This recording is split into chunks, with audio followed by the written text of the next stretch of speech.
Magandang araw sa inyong lahat. Ang kwentong inyong matutunghayan ay hango sa totoong buhay. Itago niyo na lang po ako sa pangalang Nadette.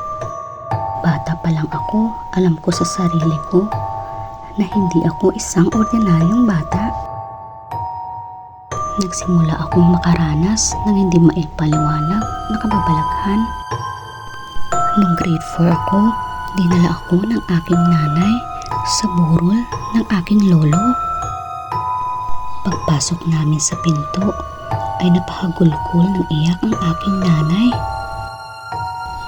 Niyakap siya ni Lola. Sa simula, hindi ko maintindihan kung bakit iyak ng iyak si nanay. Lumapit ako kay Tita Ami na kapatid ni nanay. Tinanong ko kung anong nangyari kay Lolo at bakit iyak na iyak si nanay. Sagot naman ni Tita Ami, si Lolo mo ay wala na at hindi na natin siya makakasama. Agad akong lumapit sa kabaong ni Lolo para dumungaw. Naguguluhan ako sa mga panahong yun. Dahil bakit nakahiga si Lolo sa kabaong at sino naman ang nakayakap sa likuran ni nanay na nakabarong at yakap-yakap sila ni Lola na kamukhang kamukha ni Lolo. Dahil sa bata pa ako sa mga panahong yun ay binaliwala ko yun. Nang makauwi kami sa bahay ay tinanong ko si nanay kung bakit siya umiiyak. Isa nakita ko, buhay pa si Lolo. Sabi ni nanay, hindi na niya makikita si Lolo at sobrang lungkot niya. Sabi ko naman sa kanya, bakit naman nay? Kanina, habang umiiyak ka kasama si Lola, ay nakayakap si Lolo sa'yo. Laking gulat ni nanay at parang hindi siya makapaniwala. At doon nagsimula ang lahat. Mga bagay na hindi maipaliwanag at hindi nakikita ng ordinaryong mga mata. Tinatawag nila itong third eye. Hanggang sa makatungtong ako ng kolehiyo ay mas lalong nagiging aktibo ang aking third eye. Isang beses habang kami ay nagkaklase, merong pumasok na isang estudyante at umupo sa harapan ko. Nagtataka ako na para bang hindi siya nakikita ng ibang tao. Biglang lumingon siya sa akin at laking gulat ko, puno ng dugo ang kanyang mga mukha. Natulala ako at hindi makagalaw. Nagtanong-tanong ako sa mga kaklase ko kung meron bang dating namatay na babae sa paaralang ito. Namatay daw siya dahil sa sobrang sakal. At hanggang ngayon ay wala pa ring matibay na ebidensya kung sino ba talaga ang tunay na may sala.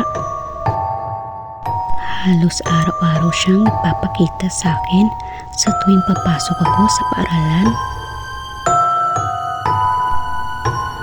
Minsan, naglalakad ako sa hallway nang bigla siyang bubulong sa tenga ko ng tulungan mo ko. Kaya napapatakbo ako ng napakabilis. Isang beses gumawa kami ng project ng mga kaklase ko sa aming classroom. Sa sobrang antok ko ay napaidlip ako. Hindi ko na malayan na lumabas na pala ang mga kaklase ko para bumili ng pagkain. Nang maalimpungatan ako, ay sumalubong sa akin ang kanyang mukha na sobrang lapit sa harapan ko. Doon ko nakita nang malapitan ang mukha niya. Ang mukha niya ay naaagnas at nabubutas na ang kanyang mga mata. Meron din siyang marka ng sakal sa kanyang liig. Hindi ako makahinga at hindi ko rin maigalaw ang buo kong katawan. Patuloy siya sa pag-iyak. Napapikit na lang ako at napadasal. At unting-unting nawawala ang kanyang boses. Halos araw-araw sa pagpasok ko ay iba-ibang mga elemento ang nakikita at nakakasalamuha ko. Meron din akong karanasan na sa sobrang ihin-ihina ko ay napatakbo ako sa isang lumang CR ng aming paaralan. Habang ako ay papalabas na ng CR, naririnig ko ang isang tawa ng bata na nanggagaling sa kabilang pinto. Kahit ako ay takot na takot, binalikan ko ito at unti-unting sinilip. At nang pagbukas ko ng pinto, laking gulat ko nang biglang may tumakbo na bata na puno ng grasa at lumikon sa akin habang tumatawa.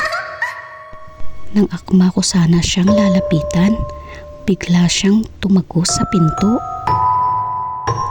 Hanggang sa nakasanayan ko na at tinanggap ko sa sarili ko na hindi ako isang ordinaryong tao. Araw-araw sa buhay natin, di lahat ng nakakasalamuha at nakikita mo ay totoong tao. Di mo alam, katabi mo pala ay isa ng kaluluwang ligaw.